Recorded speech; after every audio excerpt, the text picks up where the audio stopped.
நெஞ்சில் குடியிருப்பவர்களுக்கு மட்டும்தான் அவர்கள் வணக்கம் சொல்கிறார்கள். அவர்களுக்கு அவ்வளவுதான் இன்னும் அரசியல் பயிற்சி. ராமையா சார், தம்பிக்கு வளர்ப்பு பத்தாது.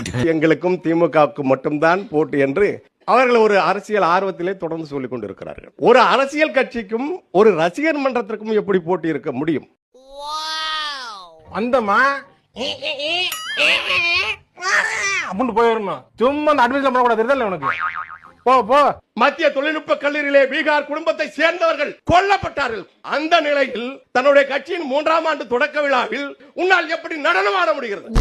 இந்த ரணகலத்திலையும் உனக்கு ஒரு கிளுகிழப்பு கேக்குது இல்ல?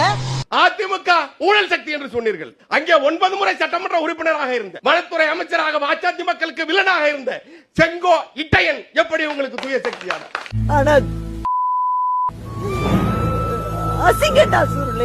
நெஞ்சில் குடியிருக்கும் என்று சொல்கிறீர்கள்.